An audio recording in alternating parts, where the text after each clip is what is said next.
நான் புனித பெரியநாயகி அம்மா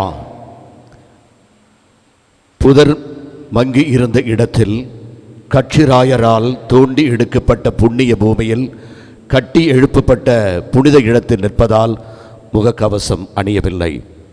பார்த்து கொண்டிருக்கிறவர்கள் கண்டிப்பாக முகக்கவசம் அணிய வேண்டும் என்ற அன்பு வேண்டுகோளோடு,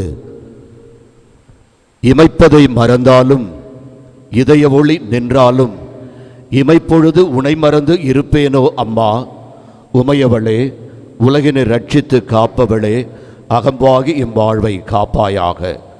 ஆண்டவன் இயேசு கிறிஸ்துவில் அன்பிற்கினிய புனித பெரியநாயகி அம்மா பக்தர்களே, தொடக்கத்திலேயே அம்மாவின் பெருவிழா நல்வாழ்த்துக்களை இந்த திருப்பலியை தலைமையேற்று நடத்தி கொண்டிருக்கிற பேரருட் தந்தை திசை ஜெரி அவர்கள் பெயராலும், இந்த திருத்தலத்தினுடைய அதிபர் வானவில்லுக்கே வர்ணம் கொடுக்கிற எழில்மிகு எண்ணம் கொண்ட அருட்தந்தை இசட் தேவ சகாயராஜ், இவருடைய இணை துணை குரு அன்பு தம்பி ஆண்டனி அவர்கள் பெயராலும், என் நட்பு சகோதர குரு அருட்தந்தை பீட்டர் ஹென்றி ஜோஷுவா, இந்த மறை மாவட்டத்தினுடைய திருத்தொண்டர் ஜீவா அவர்கள் பெயராலும், அம்புரோஸ் வந்திருக்கின்ற அருட்பணியாளர்கள் பெயரால் உங்களுக்கு அம்மாவின் திருவிழா நல்வாழ்த்துக்களை சொல்லிக் கொள்வதில் மகிழ்ச்சி அடைகிறேன். உங்களையும் என்னையும் இந்த திருவிழா திருப்பலி இணையதளத்தில் இணைத்து கொண்டிருக்கிற மெர்சி தொலைக்காட்சியினுடைய தொழில்நுட்ப வல்லுநரும் நிறுவனம் அவர்களும், சிறப்பாக முகநூலில் நம்மை இணைத்து கொண்டிருக்கிற அன்பு தம்பி ஜெரி பால் ஆரோக்கியதாஸ் அவர்களையும் இந்த நேரத்தில் நன்றியோடு நினைத்து பார்த்து, அம்மா, நீ இல்லாத இரவுகளை என்னால் நினைத்து கூட பார்க்க முடியவில்லையே, கையில் என்னை பொறித்து மனப்பையில் என்னை சுமந்திருந்த நாட்களை என்னால் மறக்க முடியவில்லையே அம்மா என்ற உணர்வோடு, கடந்த 2 ஆண்டுகளாக கொரோனா என்ற கொல்லுயிரிலிருந்து என்னையும் என்னை சார்ந்தவர்களையும் காப்பாற்றிய கிருபைக்காக ஆன்மீகவாதிகள் இறந்தார்கள், அரசியல்வாதிகள் இறந்தார்கள், ஆற்றல் மிக்க சான்றோர்கள் இறந்தார்கள். அடியேன் என்னையும் இங்கு இருக்கிற அருட்பணியாளர்களையும் பார்த்து கொண்டிருக்க உங்கள் ஒவ்வொருவரையும் காப்பாற்றிய கிருபை இல்லையா? கடவுள் போட்ட பிச்சை இல்லையா? அன்னையின் வழியாக நாம் பெற்றுக்கொண்ட அருளாசிர் இல்லையா என்பதைத்தான் ஒரு அற்புதமான பாடல் சிமோவாவிலிருந்து ஒரு இறை ஊழியக்காரி லீனா பிரசாந்த் என்கிறவர் பாடுவதை கேளுங்கள். எல்லாமே உந்தன் கிருபை அல்லாமல் வேறொன்றும் இல்லை. ஓ ஏசையா, நான் உயிருடன் வாழ்வதும் உம் கிருபை அல்லாமல் வேறொன்றும் இல்லை. ஓ ஏசையா, கிருபையே கிருபையே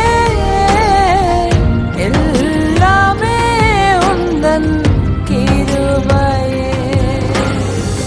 கிருபையே கிருபையே எல்லாமே உந்தன் கிருபையே. வரலாற்றிலிருந்து திருச்சபையின் விசுவாச வித்து எங்கெல்லாம் விழுந்து முளைத்திருக்கிறதோ அங்கெல்லாம் அன்னையின் வணக்கமும் அஞ்சலி பெருக்கவும் வேரூன்றி வளர்ந்திருக்கிறதை பார்வை கூர்மை உள்ளவர்களால் இனம் கொண்டு கொள்ள முடியும்.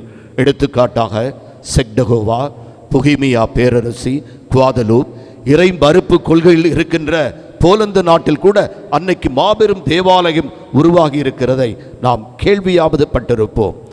மேலை நாடுகளில் எடுத்துக்கொண்டால் பாரிஸ் நகரம், அந்த அற்புதமான மலைத்தொடர் பிரனீஸ், அழகான மலைத்தொடர், கலை உலகின் தலை உலகமான பாரிஸுக்கு பக்கத்தில் இருக்கிற பிரனீஸ் மலைத்தொடரில் அன்னை மசபையில் குகையில் காட்சி கொடுத்தாலே லூர்து அன்னை, போலந்து நாட்டிலே இருக்கிற ஃபாத்திமா மாதா, மெஜிகோரி அவர் லேடி ஆஃப் குவாதலூப். இந்திய தாய் திரு நாட்டிற்கு நாம் வந்தோம் என்று சொன்னால் வங்க கடற்கரையும் ஒரு வீற்றிருக்கிற தங்கத்தாய் நீலக்கடல் மீது கப்பலடி, அதை பேயாய் புயலையும் தாக்கிற்றடி, வெந்த புழுவாக ஆனாரடி, அந்நேரத்தில் அன்னையை என்றாரடி என்று கரை தட்டப் போயிருந்த கப்பலை போர்ச்சுகீசிய மாலுமியை காப்பாற்றிய கருணையை அன்னை வேளாங்கண்ணி. இம்மறை மாவட்டத்தை எடுத்துக்கொண்டால் வில்லியனூரில் இருக்கிற லூர்து அன்னை திருத்தலம். நான் நின்று அன்னை போட்ட பிச்சையினால் இந்த புண்ணிய பூமியிலிருந்து நான் உங்களோடு நான் பேசிக்கொண்டிருக்கிறேன் என்று சொன்னால் அது புனித பெரிய நாயகி அம்மாவினுடைய புண்ணிய பூமி. ஏலாக்குறிச்சி, பூலோகம் போற்றும் பூண்டி புதுமை மாதா, பனிமய மாதா என்றெல்லாம் அன்னைக்கு பல்வேறு பெயர்களை இட்டு அழைத்து சந்தோஷப்பட்டிருக்கின்ற நாம் இந்த திருத்தலத்தினுடைய வரலாற்று பின்னணியை பலமுறை நீங்கள் கேட்டிருப்பீர்கள். அந்த கச்சிராயர் கண்டெடுத்த மறைந்து போன அந்த சுரூபம் இருந்த அந்த புதர் நான் நின்று கொடுக்கிற புண்ணிய பூமி. கான்ஸ்டன்டைன் ஜோசப் பெஸ்கி கொண்டு வந்த அந்த சுருவத்தில் ஒன்று உங்களுடைய கண்களுக்கு அங்கே நின்று கொண்டிருக்கிறது. ஆக இந்த நிலையில் நாம் இருக்கின்ற பொழுது முதன்முதலாக திருச்சபை வரலாற்றில் அன்னை கன்னிமரியாள் ஜிமிக்கி கம்மலோடு இருக்கிற ஒரே திருத்தலம் இதுதான். ஆக உற்று பாருங்கள், இந்த அன்னையினுடைய அழகு எவ்வளவு அழகாக இருக்கிறது என்பதை கேளுங்கள். என்ன அழகு உன் அருளழகு, என்ன அழகு உன் அன்பழகு.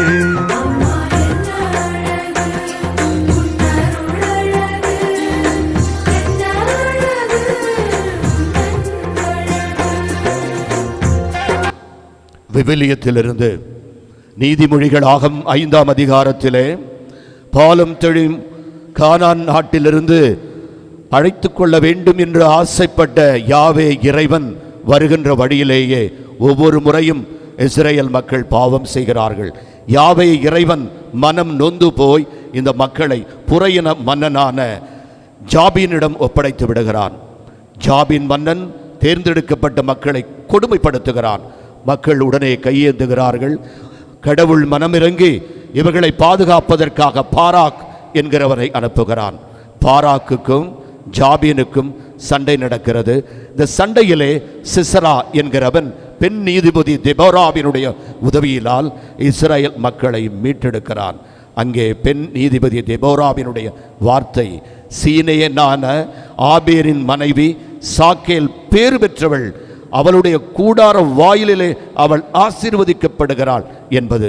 இரண்டாவது யூதித் அதிகாரம் 13ஆவது அதிகாரத்திலே யூதித் என்ற பெண்மணி ஒலஃபர்னஸின் தலையை கொய்து இஸ்ரேல் மக்களுக்கு விடுதலை வாங்கி தருகிறாள்.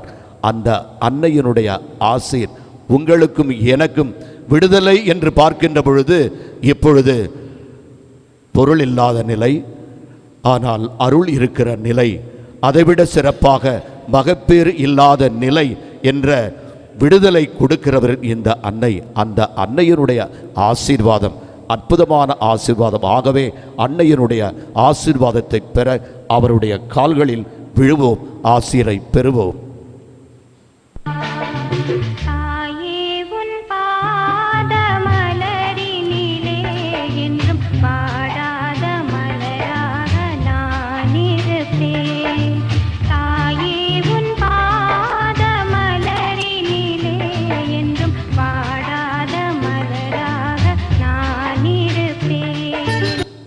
நார்த்திசை மக்களையும் கவர்ந்திழுக்கும் தாயே, நானும் உன்னை போற்றும்படி செய்திடுவாய் தாயே. காலமெல்லாம் எங்களை காத்திடுவாய் நீயே, கவலையெல்லாம் எங்களை பாதுகாத்து வருவாய் நீயே என்ற உணர்வோடு வாழ்க்கையிலிருந்து செல்வம் என்கிறவன் அலுவலகம் முடிந்துவிட்டு வீட்டிற்கு வருகிறான்.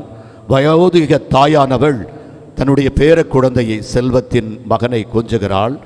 உடனே கோபப்பட்டு, அம்மா, என்னுடைய மகனை நீ கொஞ்சாதே, உனக்கு இருக்கிற நோய் இவனுக்கு ஒற்றுவிடும் என்று சொல்லி குழந்தையை வலுக்கட்டாயமாக அந்த வயோதிக தாயிலிருந்து அவன் பிரிக்கிறான். மனைவி வந்து, ஏங்க இப்படி திட்டுறீங்க? அம்மா பாவம் இல்லையா? அவர்கள் உபவாசம் இருந்து விரதம் இருந்து பல தியாகங்களை செய்துதான் இந்த குழந்தையை நமக்கு பிச்சையாக கொடுத்திருக்கு, இப்படி திட்டுவிட்டீர்களே என்று சற்று வருத்தத்தோடு உள்ளே போனவன் அதிகாலை கிளம்பி தன்னுடைய வேலைகளை முடித்துவிட்டு அலுவலகத்துக்கு போகிறான். யாரோ பின்னால் இருந்து அழைப்பது போன்ற ஒரு செய்தி அவனுக்கு. பார்க்கிறான், அங்கே ஒரு கம்பவுண்டர் நின்று கொண்டிருக்கிறார். தம்பி செல்வம், அம்மா எப்படி இருக்கிறாங்க? உங்கள் அம்மா நீ பிறப்பதற்கு முன்பு நிறைமாத கர்ப்பிணியாக எங்களுடைய மருத்துவமனைக்குத்தான் வந்தாள். அப்பொழுது மருத்துவர் சொல்லிவிட்டார், இந்த குழந்தை பிழைக்காது, இந்த குழந்தை சரியாக வராது என்று சொன்னார்கள். அந்த தாய் கண்ணீரோடு மருத்துவரின் கால்களை பிடித்து கொண்டு, ஐயா என் உயிரை எடுத்து கொள்ளுங்கள், என் வயிற்றை கீறி எடுத்து இவனுக்கு உயிர் பிச்சை கொடுங்கள் என்று சொல்லி கண்ணீரோடு உன்னை இறக்கி வைத்தால் தன்னுடைய வயிற்றை அறுத்து என்று சொன்னவுடன் சற்று வருத்தத்தோடு அலுவலம் சென்றவன் தொலைபேசி வருகிறது, ஏங்க அத்தை கீழே விழுந்துட்டாங்க என்று சொல்லி பதறி அடித்து கொண்டு மருத்துவமனைக்கு வருகிறான். தீவிர சிகிச்சை பிரிவுகள் அம்மாவை பார்த்து மன்னிப்பு கேட்க வேண்டும் என்று நினைத்து பார்த்து அந்த கரங்களை பிடித்து தன் மார்பிலை வைக்கிறான். இவன் சொல்வதையும் இவன் தொடுவதையும் உணராமல் அந்த தாய் 10 மாதம் சிறைபிடித்து பக்குவங்கள் பலபிடித்து பாசமாய் படிக்க வைத்து இன்றைக்கு வெற்றிடமாய் வெளியேறி அந்த தந்தை. அன்புக்கிடையவர்களே, நீங்கள் 1000 திரு யாத்திரைகளை முடிக்கலாம், ஆனால் ஒரு இதய கோயிலை இடித்து தகர்த்து விட்டு வந்த காசில் வேண்டாம். மெழுகுவர்த்திகளை கொளுத்தலாம், ஆனால் உங்கள் அன்னையை உதாசீனப்படுத்திவிட்டு வர வேண்டாம் என்ற அன்பு வேண்டுகோளை கொடுத்து மிக அற்புதமான இந்த அன்னை அழக ஓவியமே என்ற